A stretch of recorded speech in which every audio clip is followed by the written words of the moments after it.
This conference will now be recorded. Cool. Well, hello and welcome everyone to today's webinar.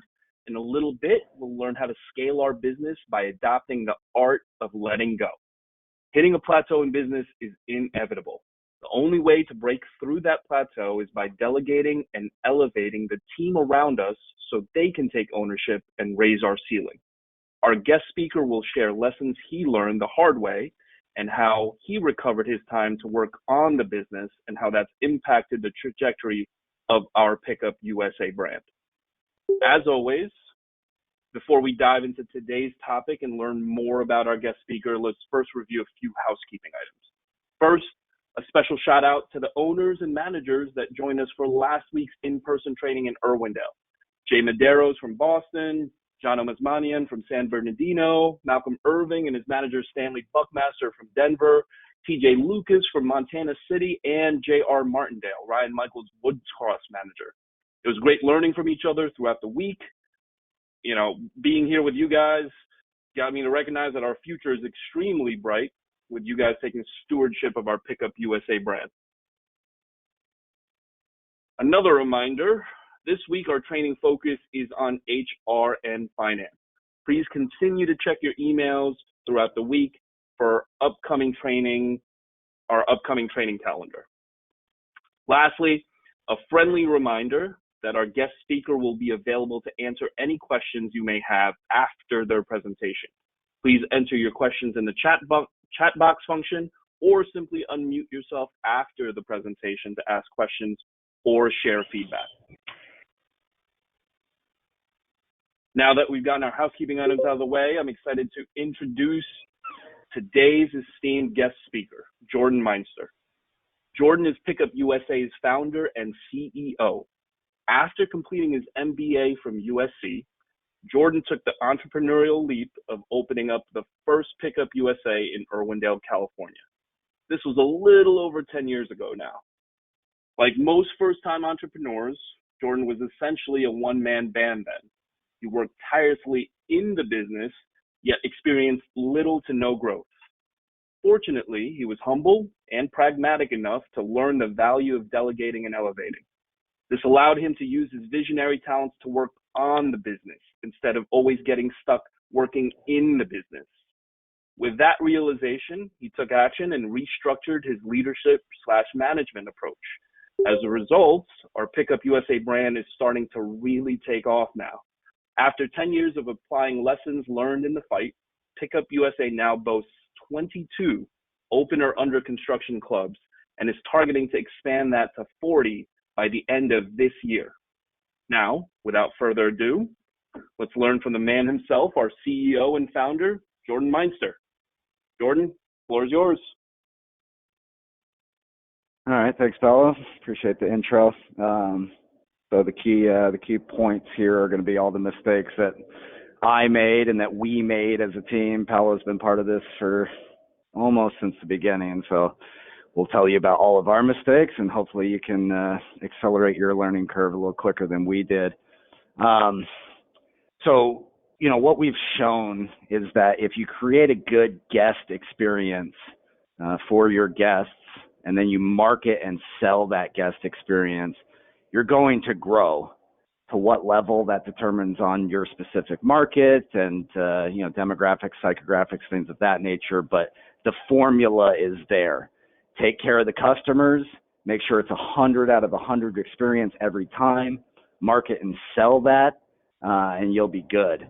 But none of that is possible without having an understanding of what you're supposed to do as the business owner and the positions to put your team in.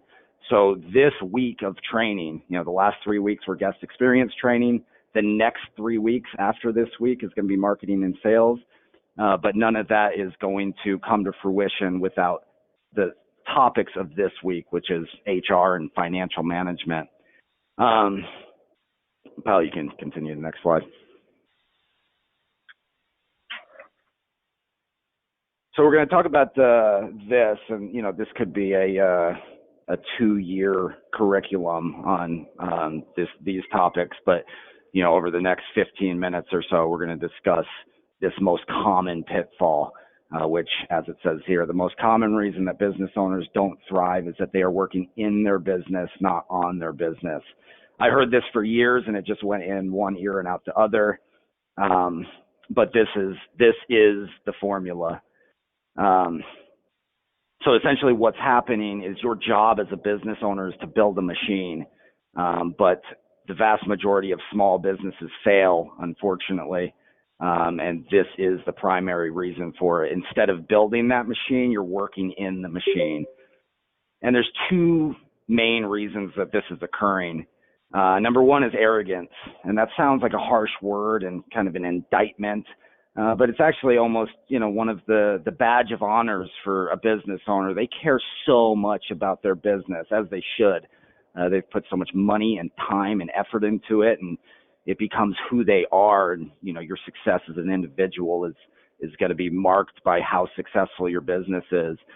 So you sit there and, the jobs that you're supposed to be having other people do, you're doing yourself because you think nobody can do it as well as you can. Nobody's going to care about this business as much as you are because you're the business owner.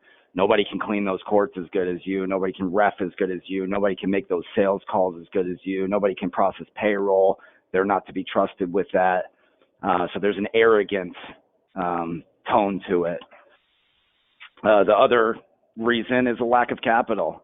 So you're sitting there as a business owner, like most business owners are in the beginning, and you don't have a ton of cash in the bank, and you got to conserve that cash because when the cash runs dry, the business runs dry, and cash is like oxygen. You can't live without it. So these are the reasons that business owners find themselves working in the machine, not building the machine. And what that winds up looking like, Paolo, if you go to the next slide,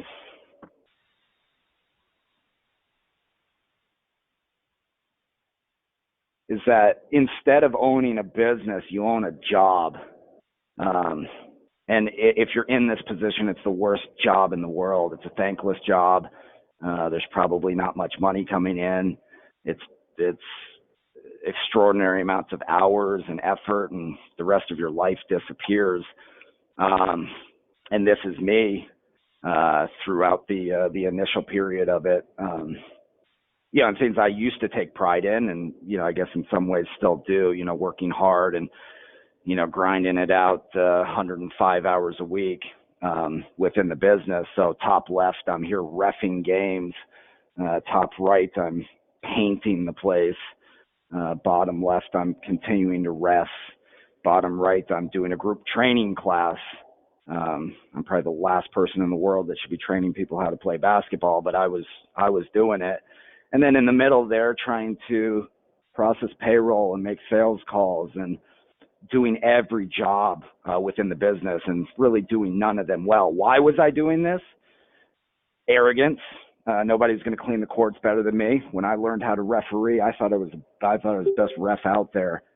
Basketball training, same thing. Everything was on me, and I was doing it extremely well, as I thought. But nothing was happening. You can see the little icon we put in the top left corner with sales flat or going down. So it was legitimately substantial amounts of work and not a lot of growth. So there was the arrogance part of it, and then there was the lack of capital part of it. I was certainly as broke as could be. And these are kind of the war stories you tell. And, it sounds great 11 years later, how broke I was, and I battled through it. But in the moment, it's awful.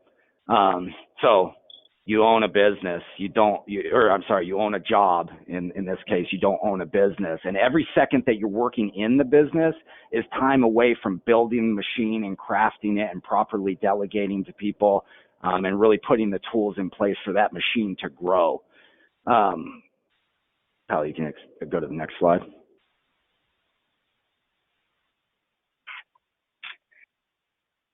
Cool. So this is one visualization. We've got several of these, and you can create your own. But the point of this is your machine. That you need to build. So the guest is at the top. Everything revolves around the guests. and how do you service those guests? You got to have a clean club. You got to have a janitor to do that. You got to have somebody checking them in, standing, smiling, saying something sincere every time they come in and depart. You got to have people running your games, or I'm sorry, your training programs, youth development leagues, group training, skills clinics. Got to have your refs doing their thing.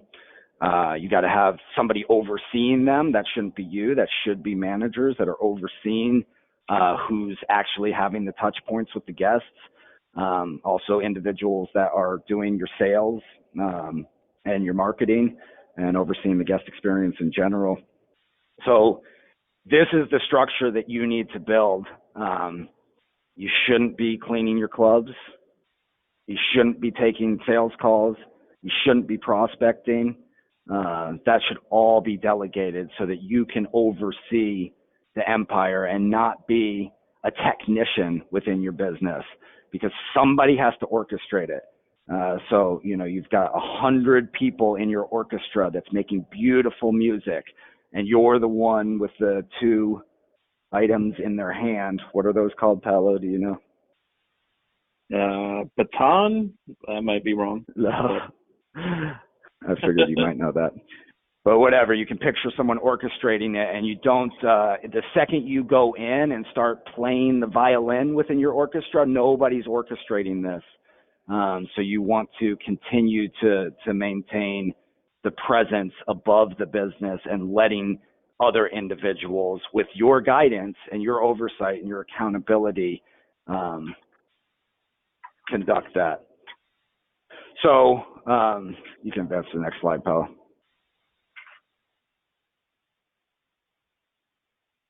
So this is a dramatization photo, but what will happen is that you will set yourself free. And this doesn't mean it's not work. Being a business owner is a full-time job. I still very much have a full-time job.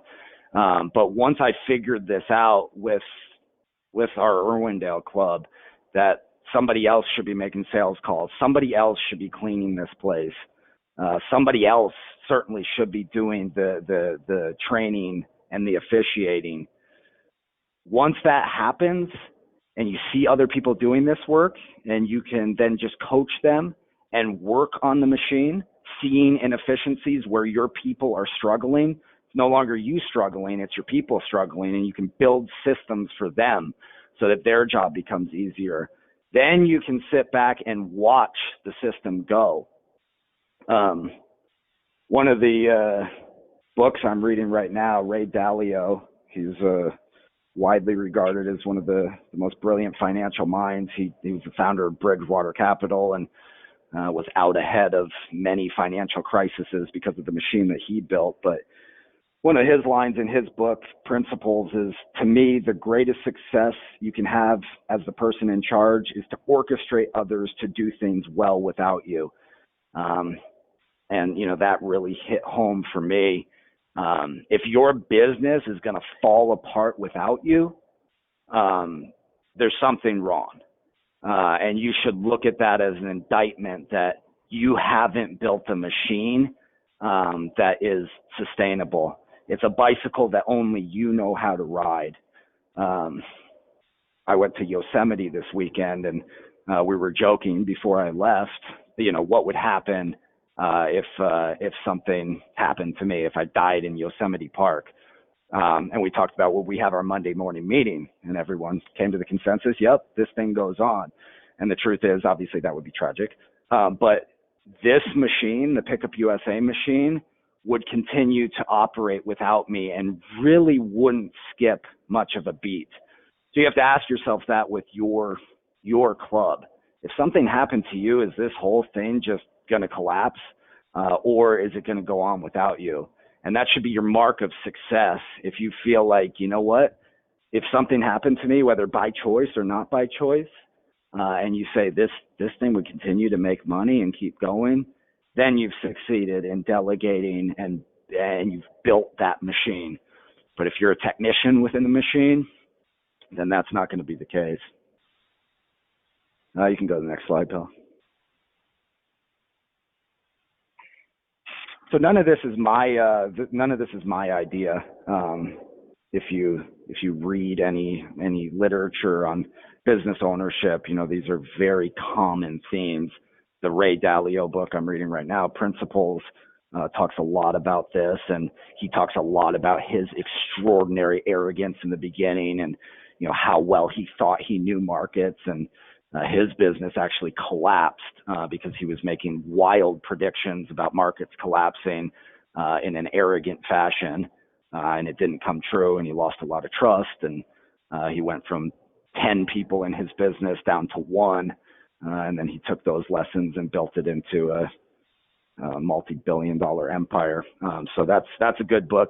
What I've been talking about today, working on your business instead of in your business, is from the E-Myth Revisited and the E-Myth Enterprise company that produces all that content. So it's a great book. If you like reading, if you don't like reading, it's about an 8-hour audio book, but incredibly compelling, talking about the E-Myth. And the E-Myth is the entrepreneurial myth. And it's essentially saying that most people start businesses because they're good at something. So the guy who's really good at cutting hair starts a barber shop. And then he winds up staying in that role as a technician, just cutting hair. And he never builds a business. He just owns a job and never goes anywhere. Person who's a really good cook at a restaurant starts a restaurant, and then they remain on as the cook, as opposed to hiring a cook and building the machine of the restaurant and scaling the restaurant. So strongly recommend this book. Paolo's read it. I've gone through it several times, and this is an often cited resource for small business owners, so that you don't become one of the ugly stats of business owners who don't make it and have to sell their business, or in a worst case scenario close down, but you become one of the elite business owners who builds a machine and scales that machine. So if you're interested in the content we discussed today, this is a great additional resource for you.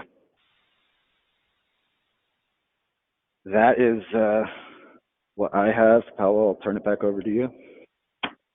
No, love it. No, thank you for sharing those experiences. I think, even not from an owner's perspective, that translates down even to the managerial perspective. I remember having the same type of level of arrogance as working underneath you, that I could fulfill all those technicians' jobs, and, growth is stagnant that way. So great points across the board.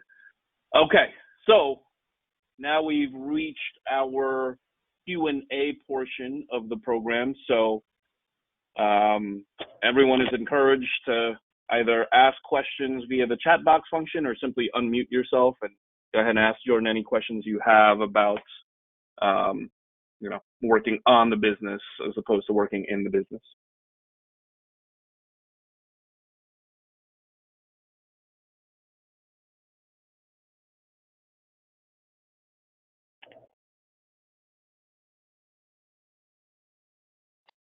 Hello, Jordan. People build up their This is courage. Devin. Oh, there you go, Devin. Hey, how's it going? What's up, Devin? Yeah, I'm sorry. I had probably missed about maybe 8 minutes of that call. Speaking of which, our bank had called me right in the middle of it, and I had to take it. But one question that I had, I don't know if you got to cover it within that in that 10 minutes, is on in the portion as far as where where you have the pictures where you're working all those different roles in the business and things like that. What I would say would be like the two biggest, takeaways as far as what you were missing out as far as working on the business, like what that time that you were putting in the 105 hours that you were saying that you were putting into the business that you weren't able to do, that you would have been doing if you were solely just working on the business. Yeah, that's a good question. I think just building structures for it, rather than observing what's happening within the business and saying, that's not working. I just watched my, sales rep take somebody on a tour for the third time tonight, and the deal didn't close. Let me go back to the drawing board and try and figure that out. Do we change who we're targeting? Do we change the sales process? Do we change the membership prices? Instead, I'm sitting there actually doing the sale, And Mm. you can't be objective with yourself. So you're in there and you're just spending your time, and your time is valuable. And you only have so many good hours of thinking in a day. Even if you can work 100 hours a week, you only have so many prime hours that your brain's available to really make strategic decisions. And if you're burning that time doing, administrative work or sales type work, or even worse, doing physical work, really draining your body and your brain, you don't have that time to, properly tweak the machine and grow the machine. Understood. I appreciate that. Sure thing. And Jordan, Carrie has a question here. At what point did you make the transition? What year in the process were you able to remove yourself from working in the business to working on it? Yeah, that's a good question. I guess the disclaimer is don't follow my. I'll answer the question, but don't follow my path, because my path was long and ugly, and took way too long to make that transition. But it was a good probably year and a half where I was doing legit everything. It was me and Casey, and many times Casey would be watching the front desk, greeting people, being pleasant, and I would be on the court. And for those of you that don't know times. Casey is Jordan's wife. Sorry to interrupt, Jordan. Yeah, no worries. Thank you for explaining that. So yeah, Casey, my wife. So, we were both putting in crazy hours, and I'd literally be on the court, reffing. And then, if there was a new prospect in there, I'd run back to the desk, and kind of give them a quick little tour in between games. And, naturally you can see that nothing was happening with that, but I slowly started to hire out some refs, and then hired salespeople. And for whatever reason, I stayed on the court as a ref throughout that period. I don't know why. That's true arrogance, because I really thought I was a good ref. And I mean, just crazy looking back that's how I was spending my time. But it took me probably 3 or 4 years to fully transition out. And then all of a sudden it started to pop. And it was the greatest feeling ever. I remember running an errand one day. It was probably 2016, and I got out of my car and started running. I'm always kind of high energy, but I was running into wherever I was going, Home Depot, and I had a realization, like, I don't have to run right now. Like, I don't have to get back to the gym. It's handling itself. It's the greatest feeling ever. And then starting the franchise company, I did the same thing. I was doing everything. I did the marketing, and I did the initial, calls with people, and the webinars and the disclosure document reviews. And then I'd train them, and I'd help with site selection, and it was going nowhere then. And then I had the same realization and put people in place. And now I just oversee the machine. And that is, I don't want to discount how much work that is. That's a full-time job, and it's the most important job within the organization. But I can't do that job if I'm making sales calls, or if I'm helping people with real estate matters, or anything along those lines. So hopefully that gives some insight into my crazy journey. All right. I had a follow up on there. Hello, Jordan. How are you today? Gary, what's up, man? All right. So I understand completely what you're saying, and we talked before, and had several long conversations, even with Paulo, on making sure we're not in the trenches, so to speak. But like I know for me, like my path has been similar to yours, and maybe a little different than most when it comes to using SBA as a funding option for your facility or just for your business in general. And it's like, some of the requirements that they, demand that you do doesn't leave you a whole lot of capital at the end to, pull yourself out of the trenches. So can you speak on or give any advice to, like, for people like me who's battling more of the capital side of things, that can't afford to put the right people in place, or the right people that you do need to be in place, you can't really meet their demands as far as the payroll or putting them on salary and things of that nature, because it's like you're not bringing in enough money to cover what you need to cover when it comes to payroll expense. So you have to trim payroll or trim things, or put on a referee shirt or, work the phones or do some of the stuff that like I find myself doing because our market we only been open, we've been open, a little over 3 months, and it's like everybody keeps saying it's gonna pop, it's gonna happen, it's gonna, you're in a great area, it just takes time. But Mhm. when capital is dwindling it down, you don't have a lot of time, right? Absolutely. And one of the reasons that people work in their business, not on their business, so there's the arrogant side of it and there's the lack of capital. And I can certainly speak from experience on the lack of capital side. And I will say that, when you look back on this, you'll see that as your greatest asset is being broke as a business owner, because you got to make real decisions to survive. So, and obviously we could continue this conversation for a long time in terms of strategy with it, but you've got to make decisions that give you a cash return on the money that you're going to invest. So, if it is, let's just take a salesperson as an example. How much is that salesperson going to cost you as a base, not including their salary? So it's money that at the moment you don't have. So how much is it going to cost you? Let's say it's $3,000 a month base, and you give them some commissions as well. So you got to find a way to come up with that money first of all, and then you got to make sure you're getting a return on that cash very quickly. So when I was in the banking world, they called it the cost of our seat. So what they were paying me at Citibank was the cost to Citibank, and I had to cover that cost plus give them a return.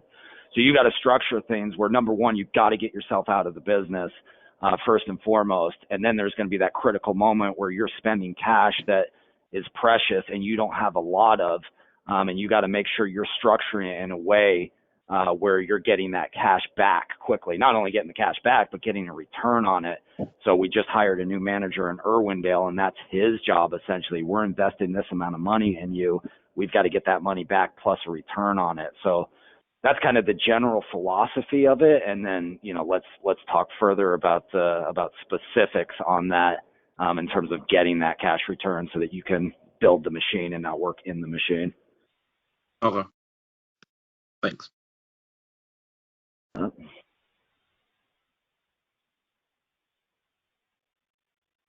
Cool. Anyone else? Hey, yo, Jordan, it's Justin Shreveport. Justin, What's going on, dude? how you doing? Good. Hey, tell me a little bit about, and I understand the C cost concept, for sure. But what are some of the, and I was telling Paulo about this a little bit, the other day. What are some of the things specifically? I know I talked to Paulo about this, but just kind of for some owners that are probably wondering the same thing. What are some of the things that you're looking for, especially while you don't have the capital starting out, to bring? What's the kind of I guess the formula that you're putting together? I know the markets are different and stuff like that, but what are you looking for as far as those people, and what are you telling them specifically to get them in the door, especially if they're the right person, but you can't offer them the money that you believe they're worth for the time at the time being? Yeah, that's a great question, for sure. And, something I would say I've done well. There's, we could have a whole series on everything I've screwed up, but one thing I have done well is recruit and retain people. Gary tells the story often. He was working for me for $8 an hour, and he allows me to disclose this stuff. He was having cars repossessed, and Gary's a talented dude. He could have gone and done other things, but a lot of it was just, hey, stick with me through this journey. So, in some regards, there's kind of selling people on what this can be, and make sure you believe that and you're going to deliver, because people are going to sniff it out pretty quick if you're feeding them just embellished stories. So, telling them what this could be, even if it's not what they want right now in terms of pay. But the other thing is, can you find a way to pay these people, what they're worth? And in the moment, it's terrible, because payroll is a very controllable cost. You can't really control your rent and insurance, but payroll you can. So unfortunately, business owners oftentimes start making decisions based on payroll. And Eric Acosta used the phrase, Eric Acosta, our franchise owner in Houston, one time, saving your way to prosperity. And it was the most brilliant statement I've heard. because it's so true, and that's essentially what you're trying to do is, cutting on payroll costs, and you're trying to save your way to prosperity. So can you find a way to pay a general manager, what you think it'll take to recruit them, and getting creative, maybe with bonus plans or any type of structure on that line. And maybe that does involve borrowing some more money, not substantial amounts, but, is that something where, for $10,000 extra in cash on hand, you can get that person in the door and then they start producing? Because if you can do that and you can get a talented team, it's going to set you free, and it's really going to increase the production of your machine. And Justin, I could speak on that from my perspective because, Jordan and I have this discussion to this day. I still think that I should get paid more. And I definitely thought that back then when I first started out at the store level. But from my perspective, Jordan made it compelling for me to want to stay and stick around because he showed how bought in he was to his vision and sold that to me, sold that to Aaron, sold that to Gary. And, despite, at that time, not really believing that we were earning what we were supposed to earn, we stuck with it. And it was him coming through with his promises little by little that gave us insight to, this guy has integrity and does what he says he's going to do. So if you find people that have a similar entrepreneurial spirit and you can sell them your vision, that keeps them around. So let me ask you this on the end of that then. So Jordan or Paulo, either one, in doing that, right?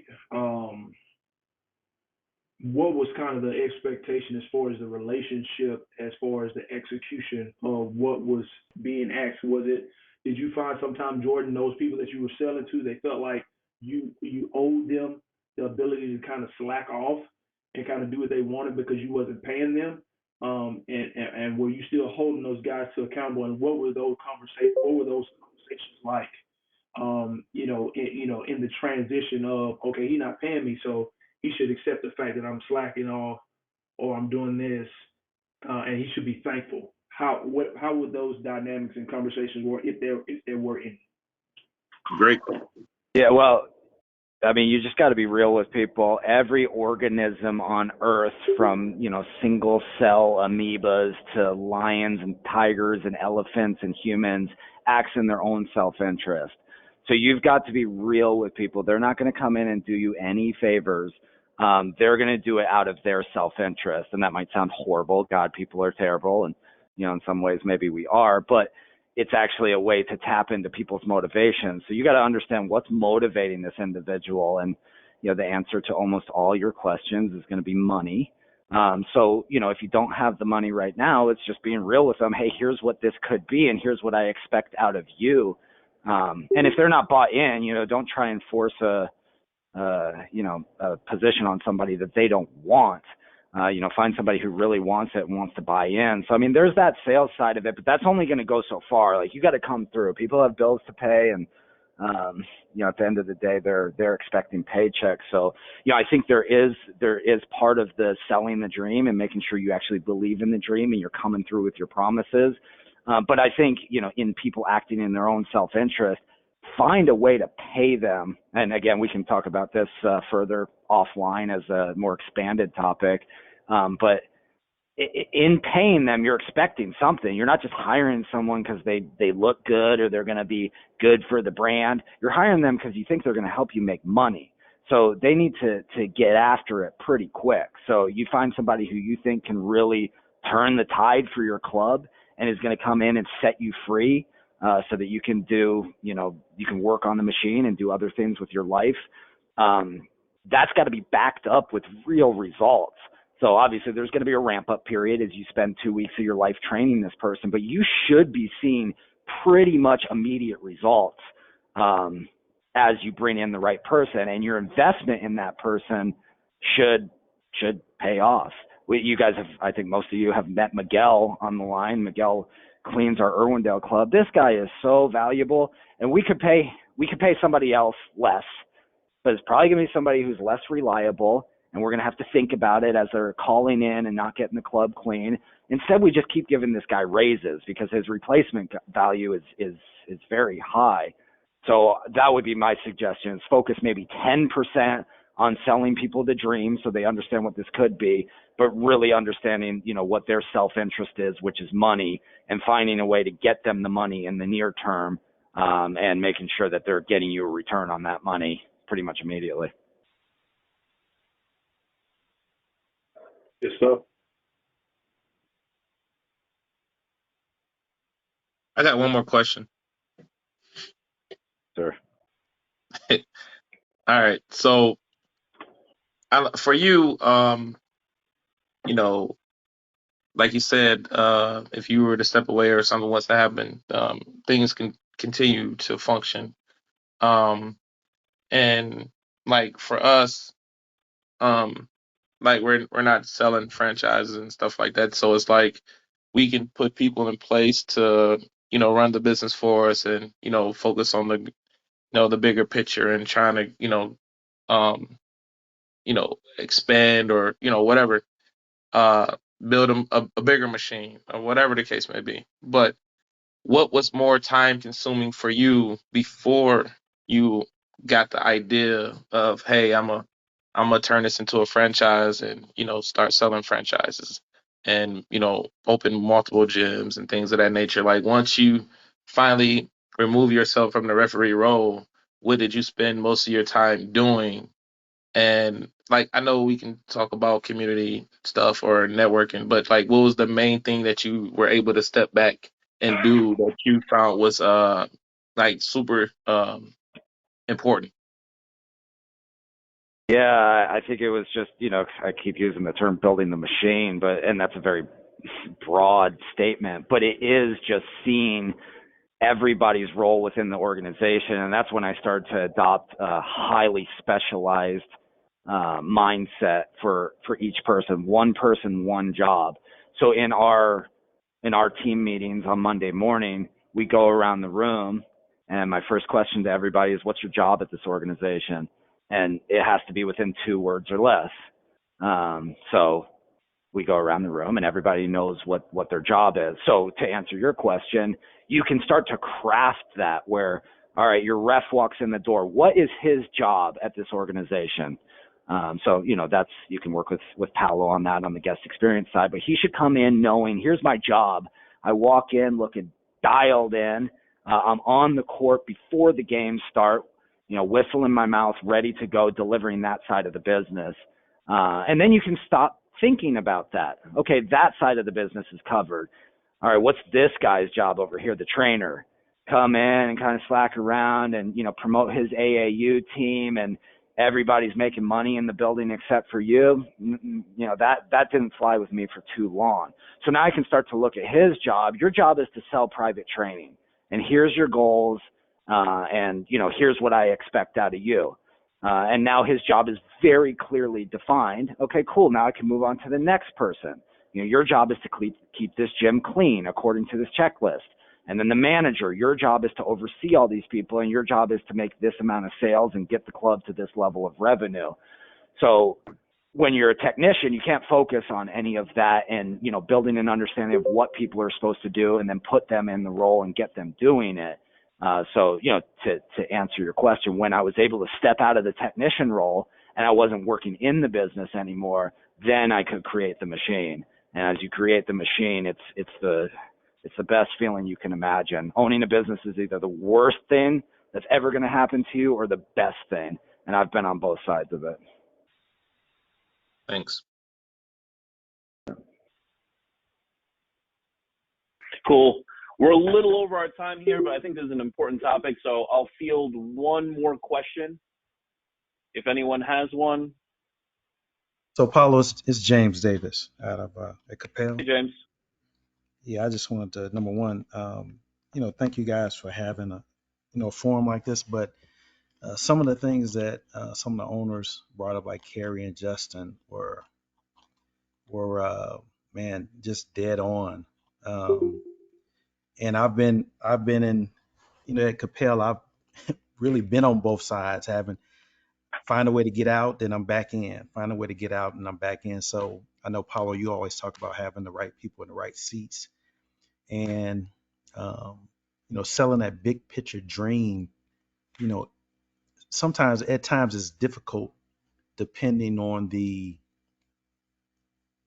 people you're dealing with, the employees. It's a different mindset, and I know you guys have heard that from a business perspective. Because what I've attempted to do is bring a lot of uh, corporate type governance and responsibilities and all that other stuff to the business. Now, I've had some people that have done a great job, and I had some people that have not done such a great job. So I guess it's that just finding that mix, the right mix of folks. So, but yeah, if we can just have some more discussions around that. I think Jordan brought up some great points. So I'd just like to be a part of those. Definitely. And throughout the week, again, this week's focus is HR and finance.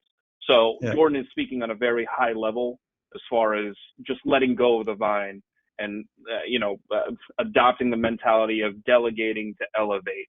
Now, throughout the rest of the week, our guest speakers will speak on the different parts of HR, recruiting to onboarding to developing. So please, I encourage you guys to participate in those. I know Aaron has a webinar coming up in about 20 minutes on some principles, like Jordan was saying, that Ray Dalio uses on what works for onboarding. So I encourage you guys to participate in that. But thank you guys for joining in. Thank you specifically to Jordan for sharing your experiences with everyone. And we'll see you guys through the rest of the week's training. Paulo, quick question. Yep. How soon are you sending this video out? I'm going to record it. It usually takes GoToMeeting about like 20 minutes to spit out the upload, and then I'll get that onto YouTube and then onto Frame Connect. And as always, I'll share the email to alert you guys when it's available. Okay. Cool. All right. Thanks. Thanks, guys.